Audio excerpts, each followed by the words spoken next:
Is Toronto too cliquey? Where's my wine?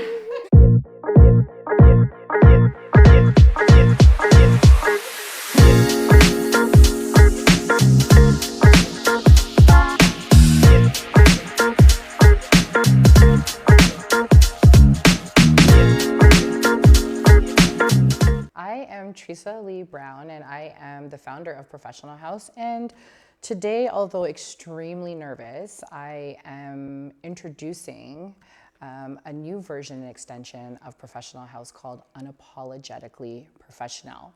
This is going to give us an opportunity to speak with some incredible women that represent different industries, different backgrounds, different walks of life, and also different thought processes. We're going to dive into some thought-provoking questions, answers, conversations, and we're really going to dive more into things that we think about and maybe we just talk amongst our friends with, but really bring them to the surface, amplify the conversation, and take it from there. So let's get into it. All right. So what I'd love to ask the women that are with me today is to describe in their own words what being unapologetic feels like to them. I don't know who wants to go first. Shanique's? Sure. So I'm Shanika Shaw Taylor. What does being unapologetic mean to me? It means, and I really don't like to use this word because I feel like it's used too much, but being authentic and true to yourself. It means not being afraid to bring your whole self wherever you are in whatever situation. Doesn't mean that, every aspect of yourself has to be in every room, but don't feel like you have to change for the circumstance that you're in. Just being true to yourself. We receive that. Okay, me. I'm Jam Gamble. My definition of being unapologetic is no longer wondering what other people will say or requiring their permission to move forward with a decision. And I feel like for the longest time, I was operating in this space of, even down to like nail color, will this person have an opinion about my nail color?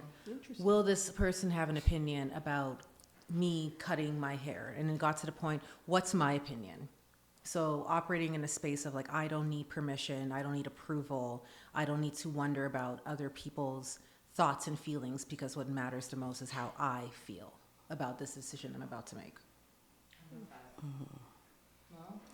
Hi, I'm Monique Taylor Yishu, and I will say that along the same lines, yes, being unapologetically you, operating in your own truth, and yeah, making decisions, grounding them in your own feelings, not the feelings of others. And I'm a recovering people pleaser, so in my 40s, I was still struggling with that. So it is definitely something you have to learn, but centering yourself in your decisions is, to me, means that you're being unapologetically you. Okay, my name is Janelle McCoy Fry. I think for me, being unapologetic is not giving a beep. Not giving a rat's beep about what anybody has to say. I'm trying to be, diplomatic and so forth. But But be unapologetic and say the word. I mean, if it's that type of show, then hey.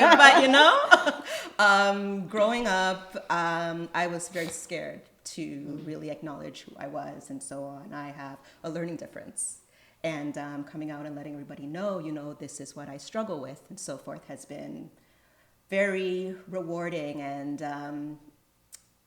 just being very proud of who I am and not really giving a rat's about what anybody has to say. Say the word. You're forcing me. But yeah, just being true to who I am.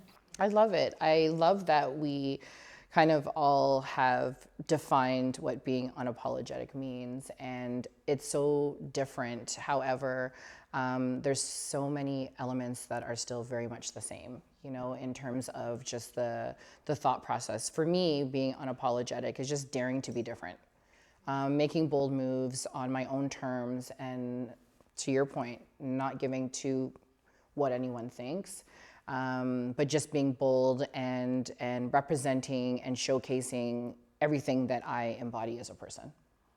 Can I just jump in for a sec? Like, I think when we talk about being unapologetic, we automatically assume that it has to be bold. Not everything has to be bold. Yeah. You could be unapologetic and soft.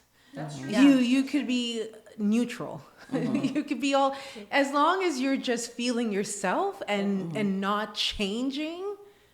It doesn't have to be prefaced with I'm being bold, I'm being this, because I think that's why some people struggle with even reaching that point, because they don't feel bold enough or bold yet, and that's not a requirement. It's just It's a personality thing, right? Individual and how you are. I mean, bold, the definition of bold varies for other people in different ways, right? But you're right, you can be soft and be unapologetic. It doesn't. I say that because like I'm leaning more to being soft.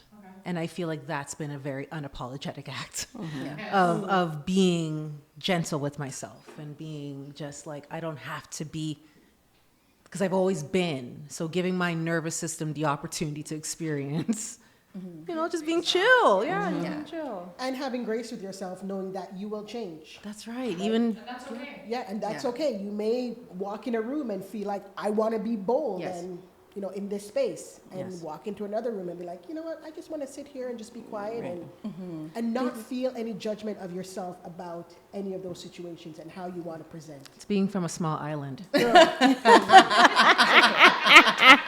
Truth and grace. We love you anyways. as big as we are, right? This is true. This is true. I was actually thinking, could you be unapologetic but also have discernment? Absolutely. Yeah. Yeah. I Absolutely. believe so too. I think you have to have discernment. Agreed. To be unapologetic. Agreed. Yes. Agreed. Yeah. Agreed. I agree for sure. Okay, so when we all arrived, I asked everyone to put in a bowl some thought-provoking, some unpopular opinion topics. And I think I want to put us all in a hot seat and pull one out and jump into it. So let's see. Just gonna shuffle it around here. Although some of you guys wrote like 4 and 5, and some of you wrote storybooks.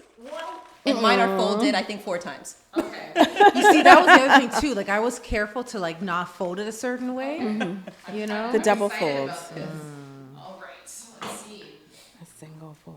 Which one is that? But being unapologetic is owning the question or owning the thought too. I don't know who wrote this. Okay, so what are your thoughts about the coaching industry? That one was mine. So you want us to judge you? I'm a coach. I don't even worry about being judged. But I'll allow y'all to start first. I'm interested to hear your thoughts. I mean, I think the coaching industry is, in short, very saturated because of access, meaning that people have been given the opportunity to see a means to generate revenue. And they don't necessarily have the experience, but it's an opportunity for them to say, okay, I specialize in this, and between ChatGPT, YouTube, and Google, I can figure it out. And then the challenge is, social media has amplified it so much. Like you need to have a mentor, you need to have a coach for this, for speaking, for events, for photography, for all these different things that the consumer doesn't know how to differentiate between who's actually experienced or not. I personally don't believe in it. I am not someone that has ever had a mentor for that reason. I feel like anything that I need, I can find myself. And again, speaking about myself, I only perform excellence. Like I'm providing what I do and what I provide, and what I do in general is at a certain tier. So I feel like because I can do it, I assume everyone else can do it, not realizing that some people actually need coaches. They can't just figure out how to be this or that. That's just my thought. Yeah, so I wrote it because I was having a conversation with someone the other day. I have been a coach for over a decade. In my 10 years, I've never been coached by anyone. So I recently decided to embark on a program where I'm working with a coach. And I was talking to somebody else who's in the program, and she's like, yeah, I'm trying to figure out like what my thing is. And like, she wants to become a coach. And I was like, do you honestly like, do you feel called to coach? And she's like, yeah, I feel like I could empower people. Coaching is more than empowering people. Okay, everyone can coach. You could coach your kids' baseball team, their soccer team. You could coach someone with their voice like I do. Everyone wants to be a coach, but not everyone knows how to teach. And I think that's the part where people forget that, yes, you can motivate. Yes, you could encourage. But do you understand people's learning needs and learning styles and how to meet them where they're at? Do you understand how to challenge people? And I feel like coaching has become like this, I don't know, like almost like Instagram model, you know? Yeah. Everyone's posting photos on Instagram and now you're a model. No, you're not, Sally. Sally, you post some photos, you get some brand deals, good for you. But you may not necessarily be a model. So I feel like because everyone is jumping on it because it's easy to make money, people are charging some outrageous pricing out there. And that's where my beef is like, I am an educator. I've been an educator for almost 20 years, actual in classrooms with human beings. And I have this love-hate relationship with like what the industry's become, how we could financially benefit from it, but also how we're abusing it. Because like in order to have access to me, to my insight, to how I could support you, it has to be 15K, 20K, 30K, these outrageous amounts. And then we're creating like this codependency that there's some people who don't know how to break the loop. And we have this saying in education that you want to work yourself out of a job. You want to help someone to a certain point and go, off you go.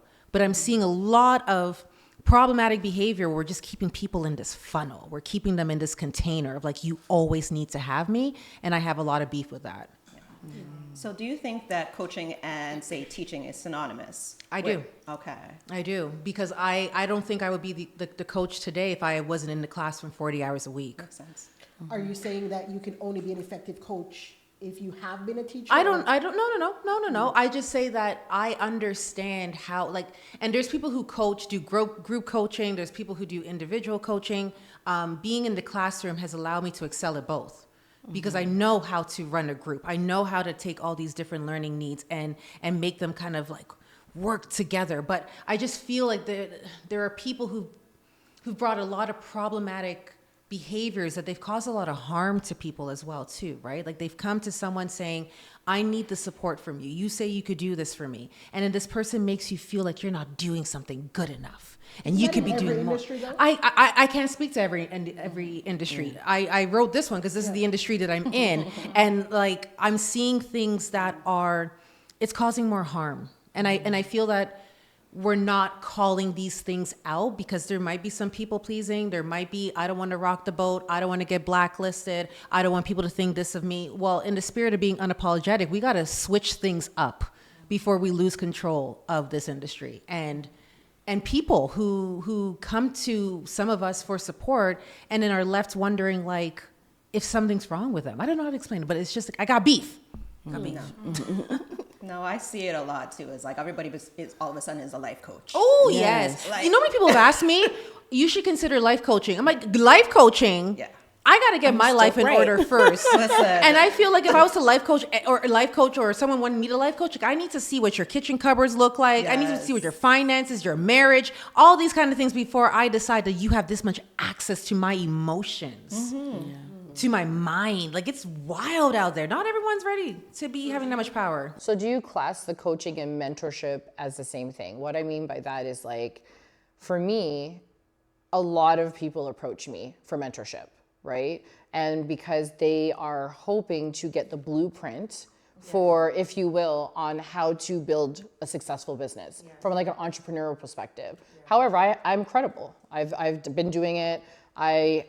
Proof is in the pudding, all of that's there. So it makes sense why people are coming to me, right? So do you think that there's a difference between like the mentoring and the coaching piece? Or are you specifically talking about, let's say, life coaches or, you know, in particular? I think it's just, I think there are people who, it comes down to like your preference in language. You know, some people might refer to themselves as a mentor because, you know, even just saying a mentor, I'm a mentor. First, I'm a coach. You know, it's almost like you've graduated to becoming a mentor. Like, I think you have to have maybe a certain level of experience before you become a mentor. But from my experience, people usually go to mentors for advice, like give me this insight, challenge me, versus I need help achieving this skill. Like, I don't know any vocal empowerment, public speaking mentors. Yeah.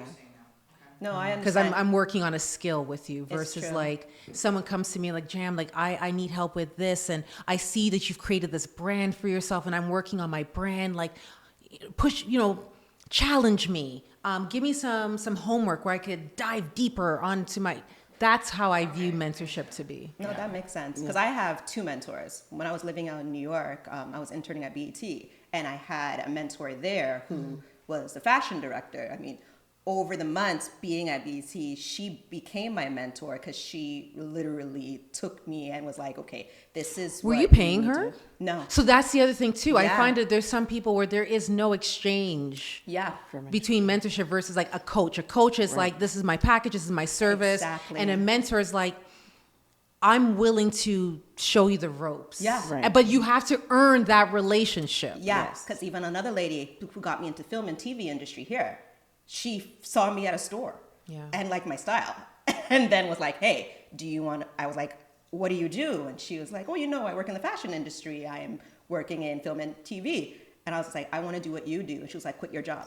Like, literally told me to quit my job. And then the next day, I was working with her. And then when she saw my determination and just, I was literally ready to drop everything. That's when she was just like, "Okay."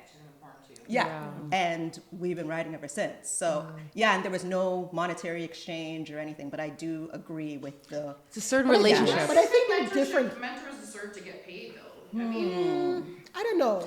I feel like it depends on the relationship. It depends, yeah. Yeah. I think it depends. Like in my career, when I started out in law and I was at a big firm, they pair you with mentors, right? So you go in, you get assigned a junior mentor and a senior mentor. Those people were useless to me. But the people that weren't useless to me were the people who I saw their work ethic, I saw how they practice, and I developed a relationship with them. And then they, in turn, took an interest in me. So it's not necessarily, you know, the people that you are forced to be with, if I could put it that way. And I also find it a bit uncomfortable when people come and say, "Can you mentor me?" Oh, yes. Yes. Not because I don't want to mentor someone, but I want that relationship to evolve organically. True. Correct. Because And some gatekeeping could happen too, right? Because you're like, I don't know, I don't got a relationship with you. Like, I don't want to. But I feel like when someone comes with that, "Can you mentor me?" it almost feels like they have an Why? end goal for what they're trying to get out of the relationship rather than just something organic. Let me learn what you know, right? It's like transactional, if you could. Whereas I think that's what coaching is. It's transactional. It very much you is. go into Yes. that relationship because you know at the end of this, Yes. True. I am getting X. Yes. so then you're saying that if there's a transaction involved, then you shouldn't be referring to yourself as a mentor. It should be a coach. I think if you're selling a service that involves helping people to get to where you are, then it's coaching. That's the service. You're both agreeing this is the transaction that we're agreeing to. I have no problem with that because we both come into this knowing where we stand. Right. Right. And my beef is that there are people who have absolutely no qualification, no experience to be doing this. And then again, like imagine, just think about if your parent and your child comes across a teacher who does not have maybe X amount of years of experience. They're not socially, emotionally trained to understand your child's learning needs. And then they could cause more harm. There are people out there who have not done the time. They've not been in the trenches enough. And they're just putting on the sticker, I'm a coach. So, but it is, but also people need to do their due diligence. And that part. And people are not. They're getting caught up by people's Instagrams and their Follower copy counts. and their website. Do your due diligence. I've had people ask me, how do I know you're the right coach for me? I'm like, I don't know if I'm the right coach for you. Ask other people what my style is. Ask other people what their experience is. I could tell you everything you want to hear. I'm willing to tell people I don't think I'm the right coach for you. There are people who are not willing to do that because they see you as a check. And that's the stuff that I'm not cool with. Yeah. I feel like on the due diligence piece, it's harder to do than people say. Because yes, I can go out there and, ask Monique, well, what do you think about Jam as a coach? And not wanting to hurt, her reputation. You may say, yeah, she's good. I promote her.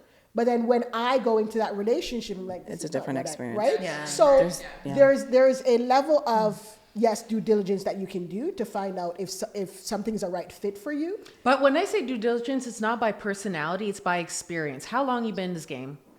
Do you have the But that receipts? doesn't necessarily mean that this relationship will work. But no, it's not about, I'm not talking about work. Are you qualified to be sharing your knowledge with me? But even It's if that. someone is qualified, they may not necessarily be the person for you.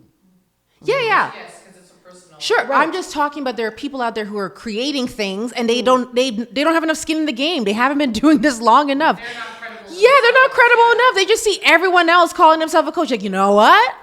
I'm a coach. No, you're not. You're Timmy. Yeah, and that's where it's like we're in this digital world right now where AI is now a major player in the game. GPT should name itself a coach. That's what It's I'm saying. almost, yeah, like It's a coach literally. and a therapist. And I just find with people that are deciding to get into the coaching game, like they get themselves prepared, and to your point about the due diligence, like they have the website, they have the quotes because they have their chat GPT to help them out.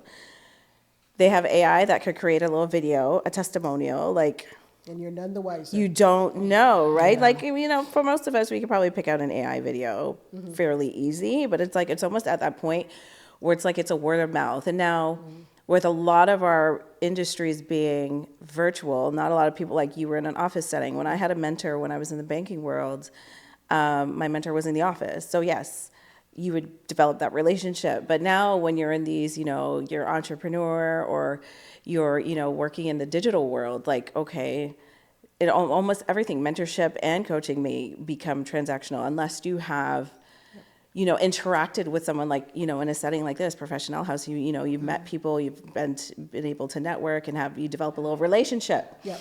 Like, it's like you have now, that's why these spaces are so important, because now it creates a space where people who are isolated in their everyday work can come and meet people and then meet like-minded people, and then that's where they can develop those relationships.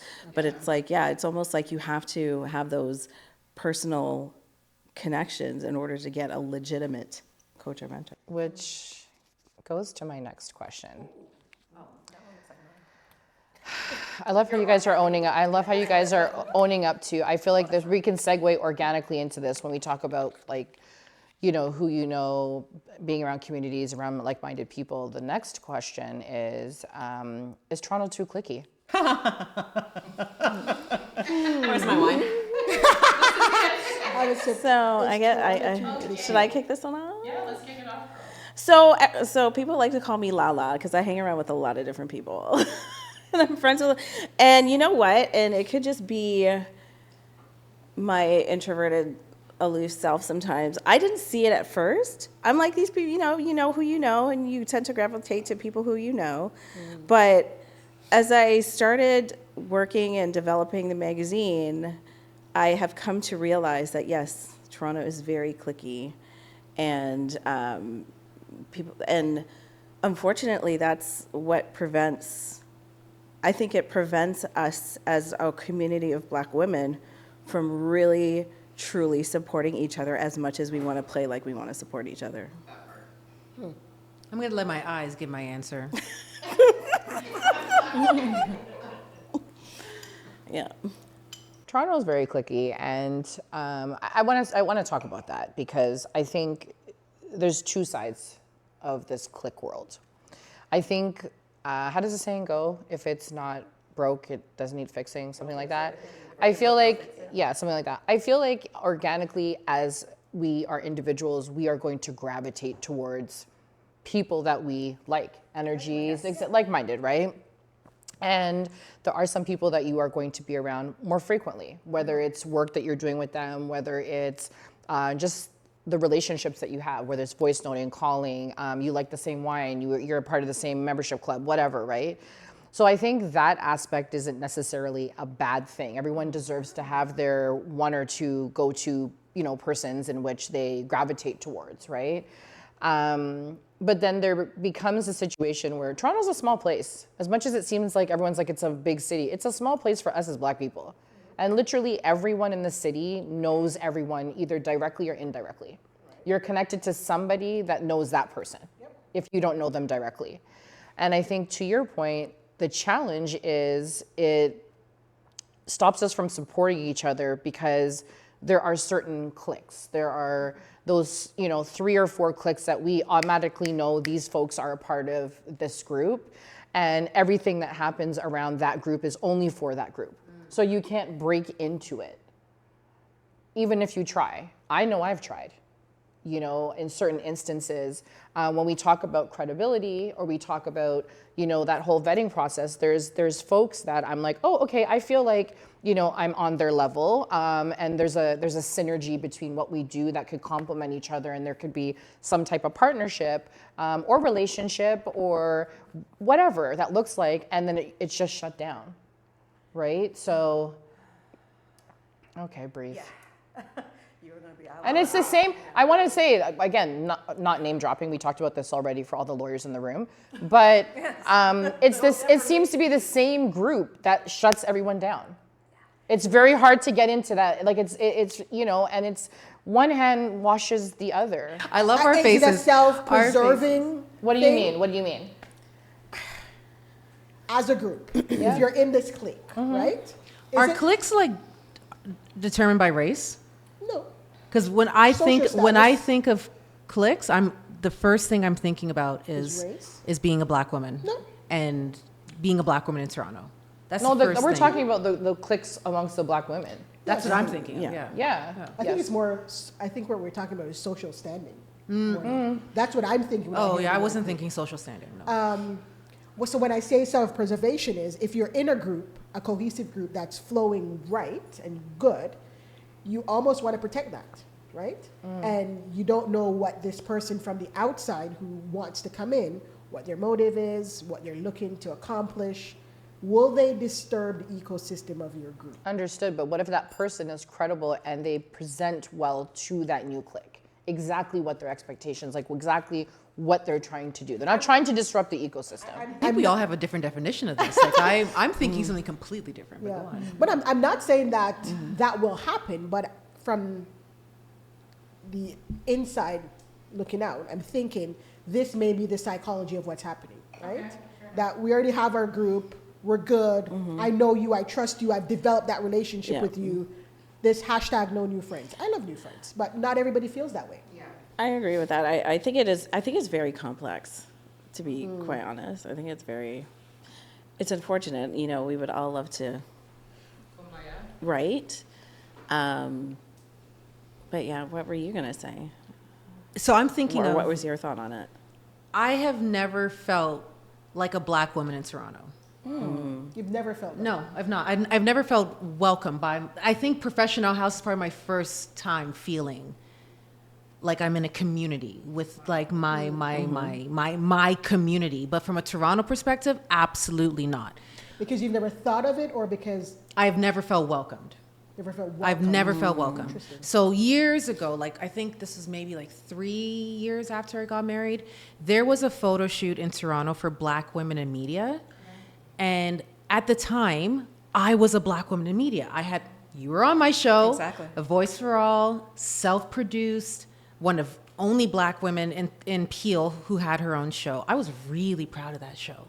And I'm seeing this meetup, and there's all these Black women. They're taking this photo on these steps. Some were like media adjacent. Some were in media, whatever. And I remember I looked at this post, and I felt so much hurt. And I showed it to my husband. I was like, I wasn't invited to this. Like, I'm a Black woman in media. Like, why didn't anybody invite me? And my husband's very blunt because he's Eastern European. He's like, you are a threat.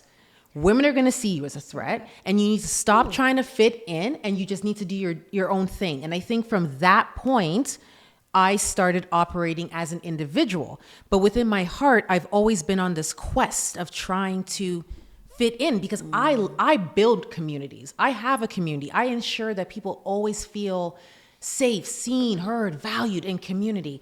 I could say that there are other groups that are non-Black groups in the city that if I went to them and said, I need this, do you have my back? They would. I can't say that about my own community. Yeah.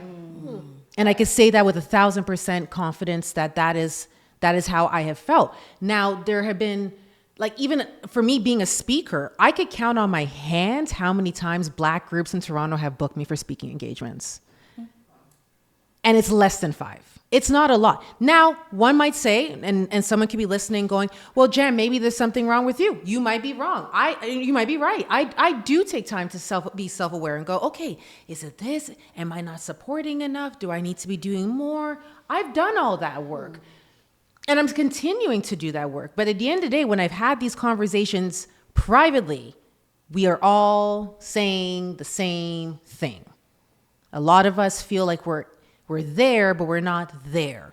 We are called, but we're not always called. And there are some who are, like they're more visible and I don't even say chosen. I think society has forced us to have this crab bucket mentality and kind of like, I think I really do. But unfortunately, we're encouraging it and we're continuing it. So are you feeling like you don't feel like you've arrived until you're accepted by our community? No, because what's funny? Like when I've gone to like the States, like being Black in the States feels different. Like it's, I said it, right? Like I did. Yeah. Anytime I've gone to the States and I've gone to Black functions, it hits different. It feels different. I'm like, in a good way? In a damn good way. Yes. In a damn good way. I have a different opinion. And good, I'm glad. I want us to all have different opinions on this. In a damn good way. And then I come back here and it feels like we're just taking photos. Yes. That's just... Yeah. I mean, I want to throw a wrench in this conversation. We're going to keep it going, but I want to say, I know what you're going to allude to when you say that you have a different opinion of, being Black in America when you're there amongst the, right?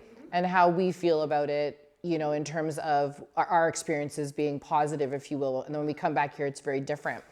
Do you think that this is because it's a Toronto problem, or do you think that there is dysfunction within our own community? When I say dysfunction, I'm using the word dysfunction very loosely, because when we take a look at the African community, they seem to have community down to a science, like the African women in the Toronto market. I find that the gatekeeping or the I don't fit in or whatever is amongst the West Indian or the Caribbean Black women. I think it's industry specific. I feel like if it's social issues, it's a different vibe when it comes to social issues. If it comes to community, we could come together as a community and do things. But when I think of Clicks now, it's like a lot of these events, women empowerment events, it feels different. It feels different versus like, I would say Toronto has a very, very, very strong just take on when it comes to like social issues. They're talking about gun safety and housing issues. Like the Black community comes together and they're hella strong. Cliques don't exist. Community, you feel it, you see it, it's palpable. From events, networking, branding. It's night and day. It's more of a poppy show. I was about to say it. I'm glad you said the poppy show. I love that word. I'm so glad you said it. I'm very West Indian. Very Jamaican. I love Because I've said it to you, if there's so much greatness within our community of Black women in Toronto, but yet we're all trying to do our own thing. Yes. Instead of trying to come together, there might be an amazing reporter, and then another person may own a venue, and another person may be a great photographer, and another person might be a great event planner, just making these things up. But then we're all doing our own thing. We don't support each other when we see there's an event happening or something coming to life. It's like, why isn't that reporter reporting on that event? Why is that photographer not shooting at that event? Why is that, for a venue owner not saying, hey, do you need the space? I'm not even asking for it for free, but do you want to use it? And let's see how we can come together and show union and community. That we don't have. And it's very, very, very unfortunate. Like, I've always, and I mean, you and I've had these talks. It's very much a poppy show type of mentality. I love that you keep using this word. Yeah, I love it. it truly makes me sick. I mean, it's a Jamaican word. We It's a say Jamaican to word. St. Lucia to chill out. Jamaican word. Chill out. West Indian word. You can take it. It's fine. You can. We'll share it. We'll share it. Don't worry, Jem. I got you, girl. See the I point got about you. clicks? You see how these Jamaicans Yes. roll? The smile Okay. line. We could join up. Island. Yes. No, Yes, but yes. it's true. It's true. I remember getting into there was a time where I wanted to get into the whole like woman empowerment. I think that's where you and I I. love how you have to say it like that. The you women and I- empowerment. Yes, women empowerment events and so on. Yeah, and it's just you're remember. going in there and you're crying and it's this trauma bond. It's literally this trauma bond thing. And then you go to more and you're crying and this and that, and then all of a sudden you go home and you try to connect with somebody, and then all of a sudden Trauma Brown. trauma done. Listen.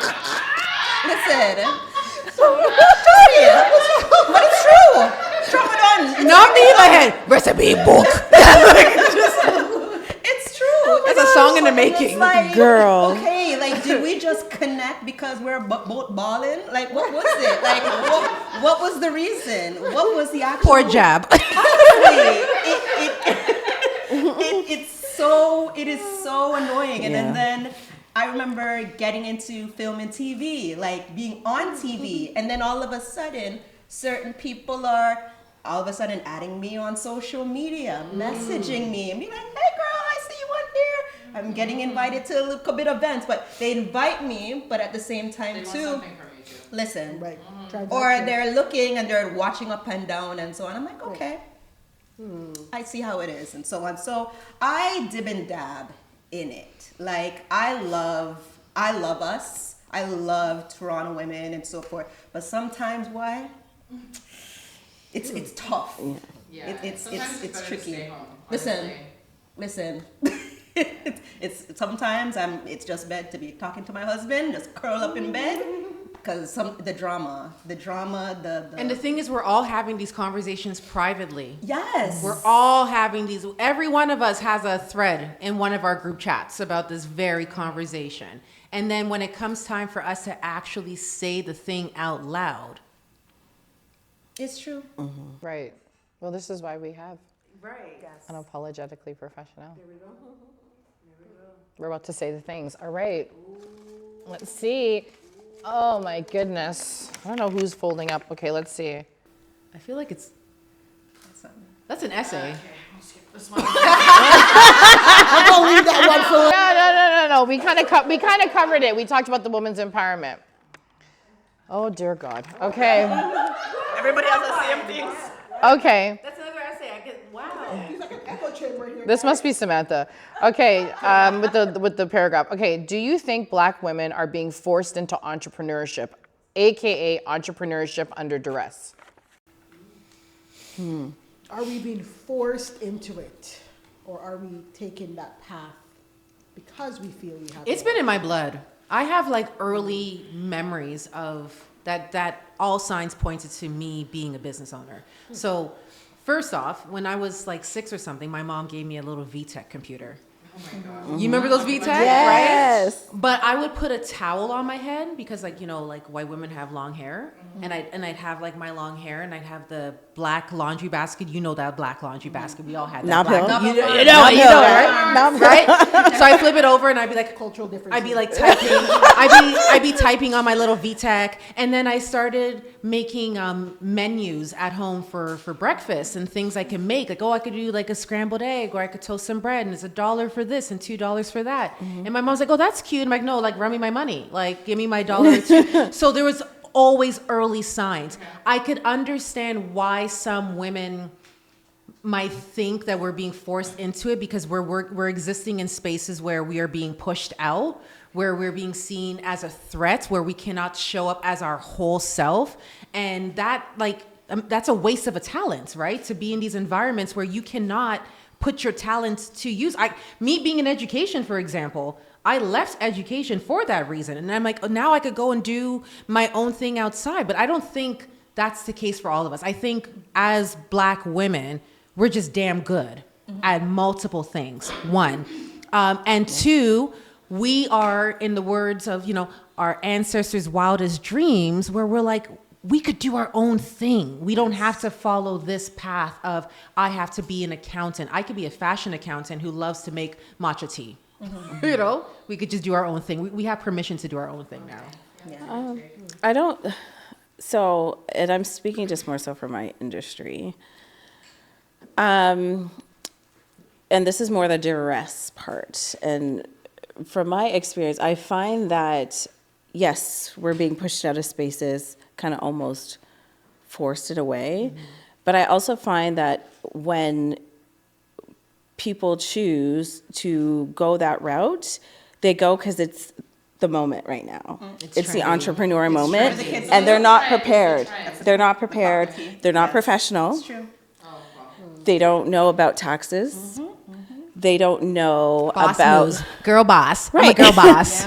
they just don't know. And again, so I'm in that creator space, and everybody wants to be a creator, and there are the smart ones that have a full-time job and they kind of ease into it, but it's like there's still some basic things that you need to know when you do decide. And if you don't, you'll learn, CRA calls you, you're 3 years behind in your taxes. You know what I mean? Like just those things. And then that's where the duress comes in, and that's where the burnout comes in. And so it's like, I find that because it's like the moment that people just do it because it's like that grind, but they don't really understand what that grind involves. This is why we have Professional House. We be dropping the workshops, the programming, so that they cannot be in this situation. I don't think I was forced into entrepreneurship. I just felt like this is where I needed to be. I come from a corporate background, and I just used some of the strongest transferable skills that I had and moved it into my day-to-day practices, right? Now I wouldn't see myself going back to being a 9-to-5er. Oh no. Absolutely never. Like, you know what I mean? Absolutely not. Girl. Yeah, fights every day. In office how many days a week? What? And someone looks at me wrong or says something or tells me they need this done, I need to be creative by Thursday. So on that point, What? No. is it because we don't have a rein on our emotions, don't have a rein on our ability to assimilate, where we're saying, well, I'm not going to do all these things that you want me to do, so I might as well just I go could do say my that own now thing. because I followed that playbook for 15 years. I'm not I'm starting saying with you, that. Jen. No, I'm Yeah. not. I'm You're not large. starting with that. There's some people who are like they're starting Starting. with. I don't want to work for the man. Yeah. I don't want to do this. You haven't even worked. Because I don't feel like everybody is cut out for entrepreneurship. No, absolutely not. And I'll say that. That's Yeah. me. Like, Not and everyone I'll is. be very honest with you. Like, and this is something that me and my husband actually, we discuss often because he's very much, yo, babe, we want to do this and so on and so on. And I want to get my own trucks and whatever. That's been his mindset from time. I've tried the entrepreneurial role, like being a wardrobe stylist, trying to get clients, whatever. And it was cool. But then I got into film and TV where I'm a self-contractor and so on, because I got into that whole idea, because you can be, there's two different roles or two different ways on how you can get into film and TV where it's individual, I believe, and then you can be like a corporate and so forth.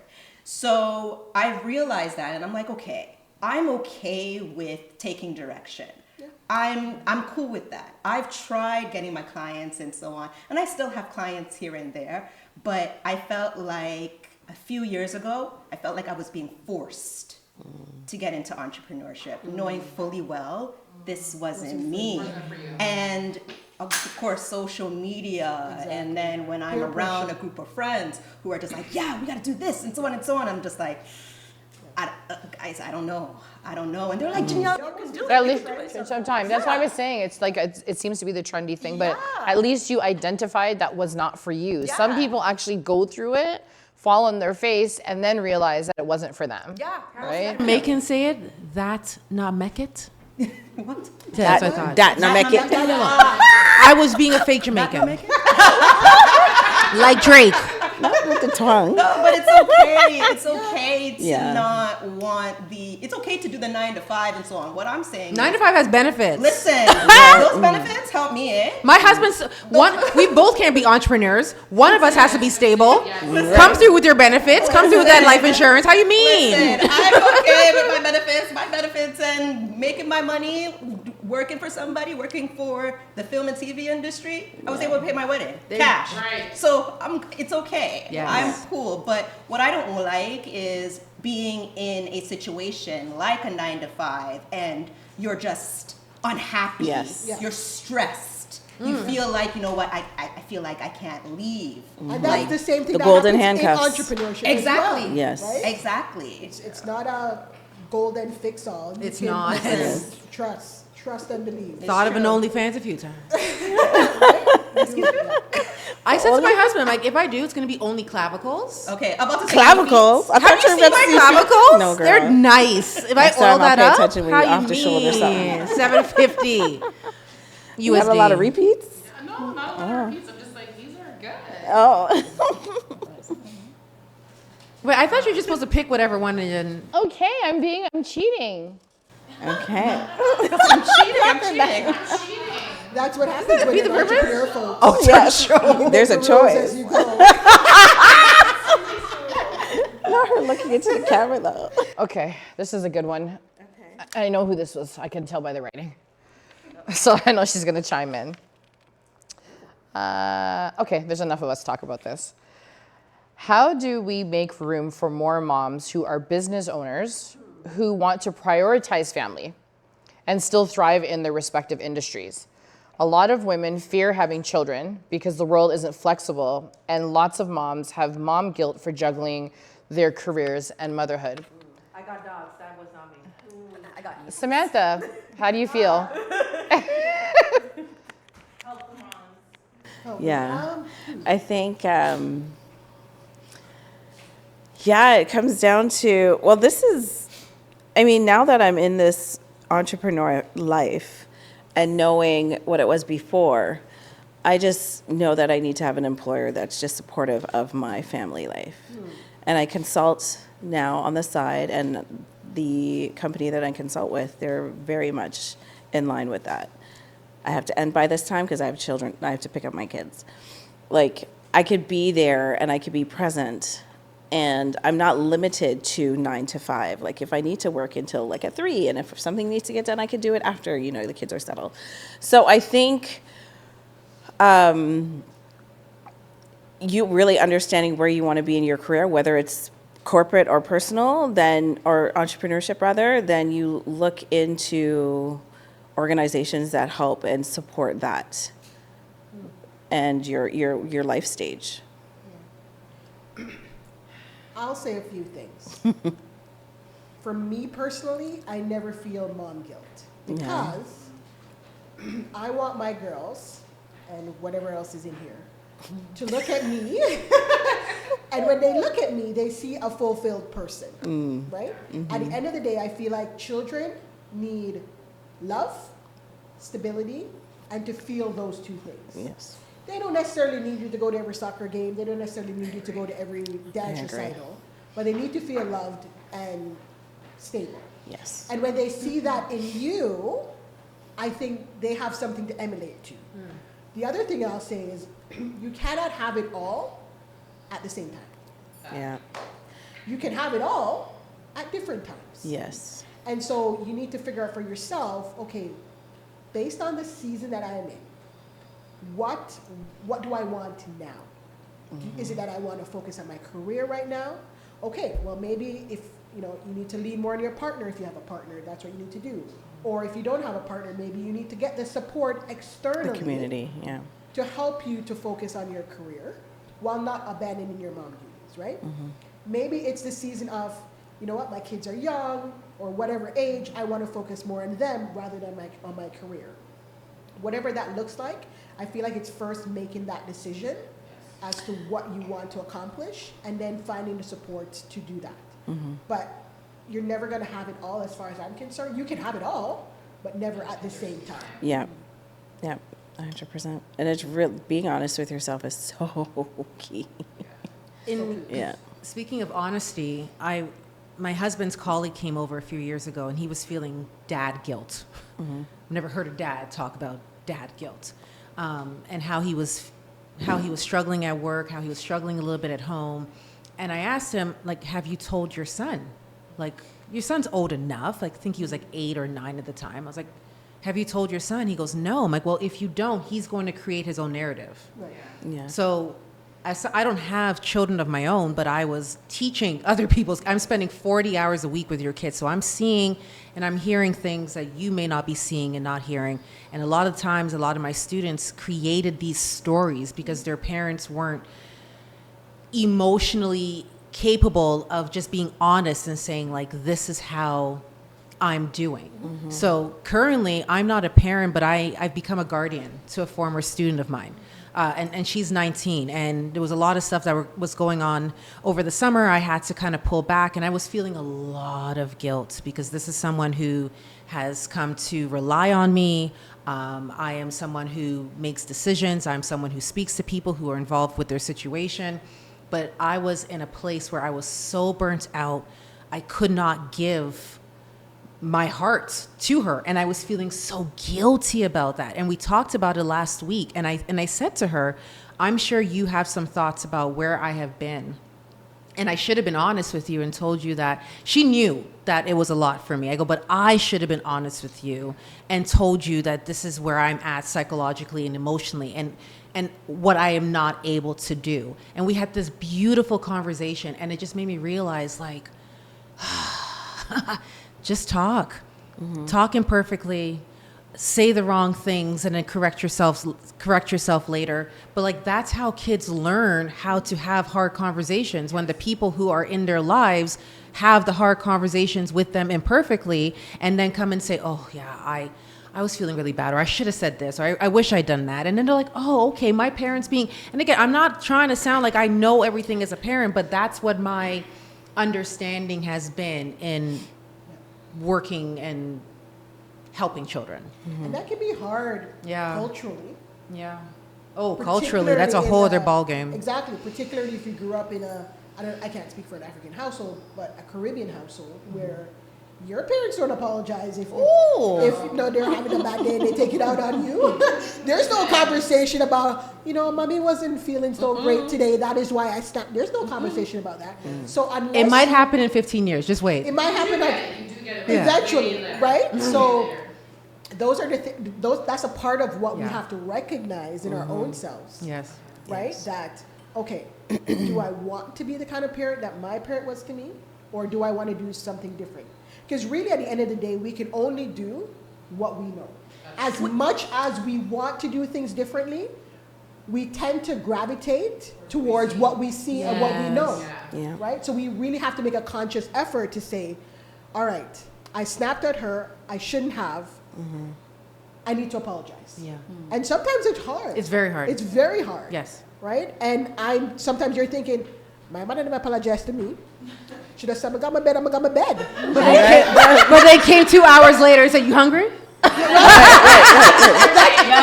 in your 10-year-old mind, when they call me like you're hungry, that's not an apology, right? But she made you your favorite thing. She Right? said Yes. sorry. And eventually you process that, Right. but in the moment, right? So it's really having to. But I sit and think have a about- question for the parents here. Like, the same way we've been discussing in recent years that imposter syndrome is not like, it's a phrase that somebody coined. It's a term that was coined by somebody else, right?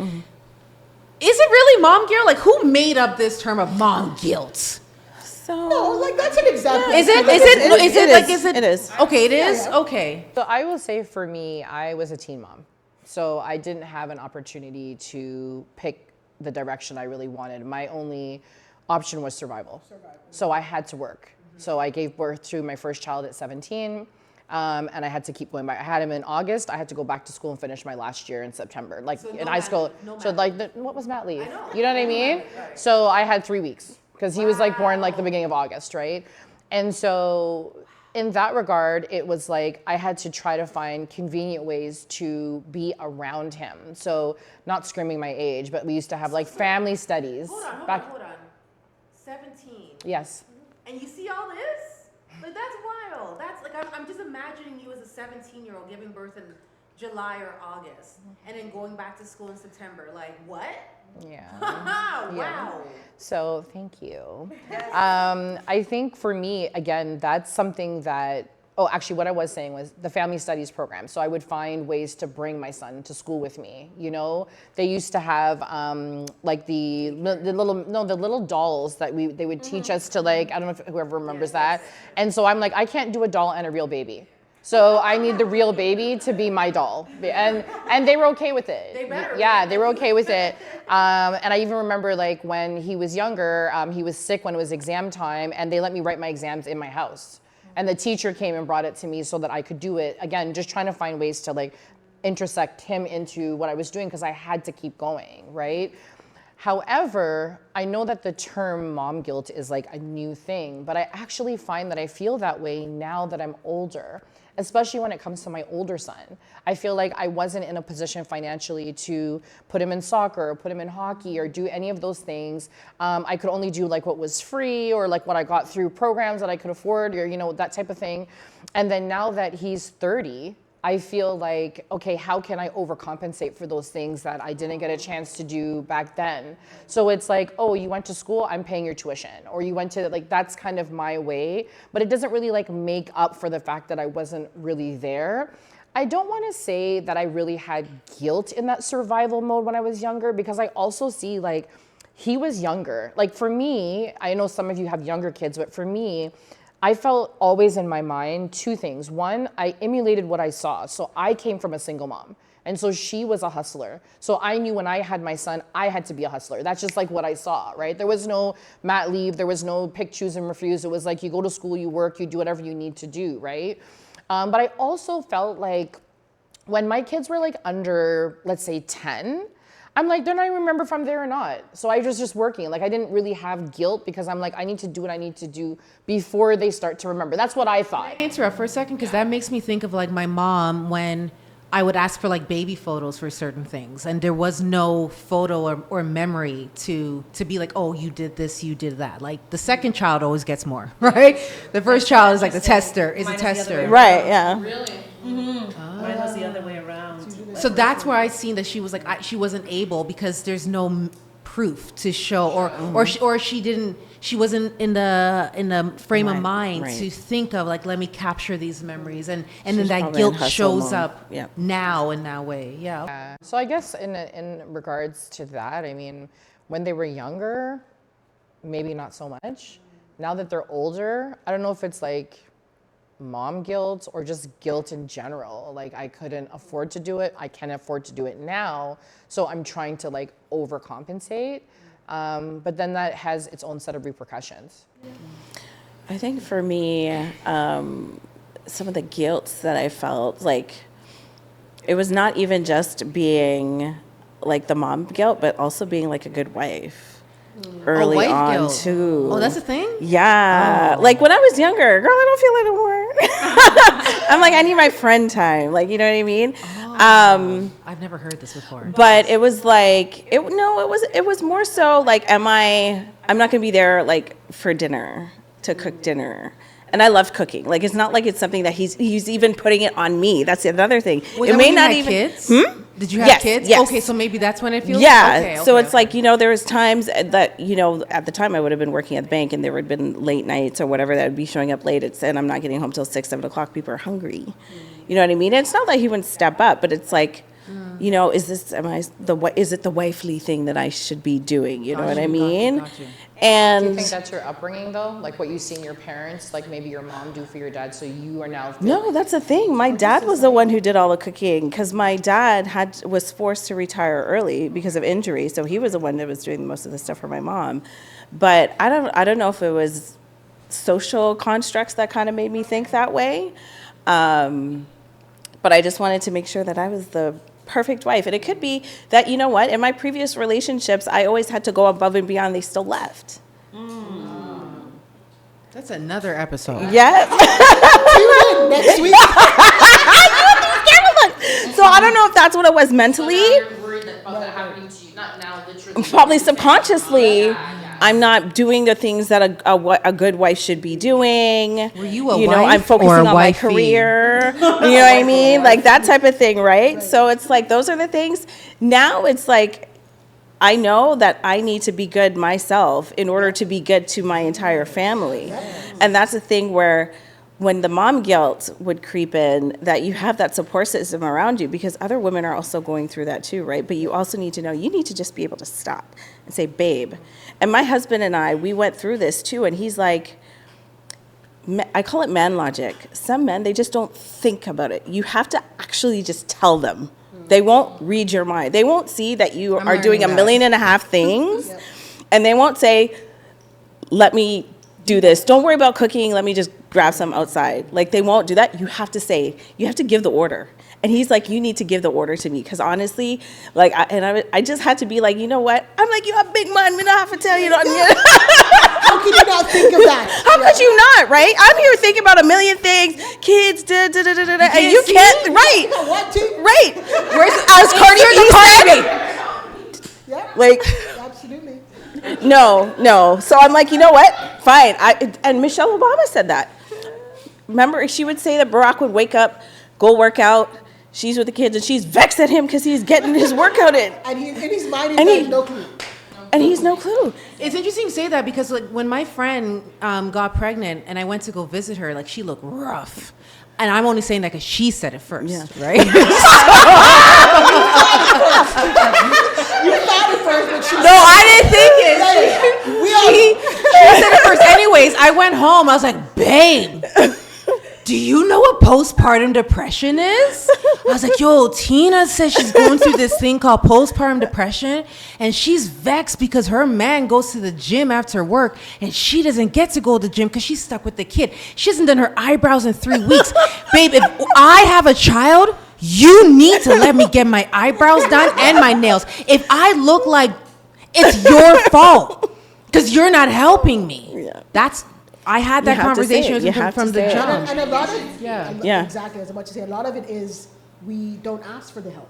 Yeah. Because we feel like we should be able to do it all. Exactly. Or I shouldn't have to ask you. Right. That's me. Exactly. I shouldn't have to ask you. You can't see? You should know, Right. right? But it's not always intuitive. And to the point of mom guilt, so one of the things I love to do is travel. Oh, yes. And in the beginning of my relationship, this is before kids, and my husband, like, he likes to travel, but I'm next level. And I envisioned, like, this relationship where we would, like, jet set around the world together. We would do all these things together. And he's like, yeah, I just want to stay home. And in me, that caused a bit of resentment because I'm like, well, you're my partner, you're my life. You should want to do all the things I want to do. Right. But then I got to the point where I was just like, you know what? You do you. I'm going to do me. And we'll do things together, but, you know, I'm going to do my thing. So every year I go on a solo trip. Every year. Yeah. Every year. When's the next time are you going to do Don't that? worry, next year. Okay. Don't worry. And he stays home with the girls. Yeah. And I don't feel any ways about it. So 4. He's staying home at 4. Absolutely. Okay. Yeah. You heard it here first, Patrick. And I feel like in the beginning maybe I may have felt a little bit guilty about it, but then I realized like this is something that I needed to do for me to recharge. Yes. So that I can show up and be a better mom. I can show up and be a better wife. I realize I don't have mom guilt. I have eldest daughter guilt. Another episode. Yeah. We'll be back. We'll stick a pin in that because we're going to need 4 hours to unpack daughter guilt. I won't even bring it up right now, but that's my guilt. Shout out to all the moms. 'Cause I'm not a mom. I'm a dog mom. I am an auntie, but I see all the work that my sister does, what you do, what everybody does as a mom, and it literally brings tears to my eyes because it's just I think being a mother is one of the most selfless, but one of the most rewarding and the best jobs out there too. So shout out to all y'all. Ain't even Mother's Day. Thank you. Well, thank you, ladies. This has been an incredible conversation, and I look forward to doing it again. But I think we're done now. All right, let's get into it. Cheers.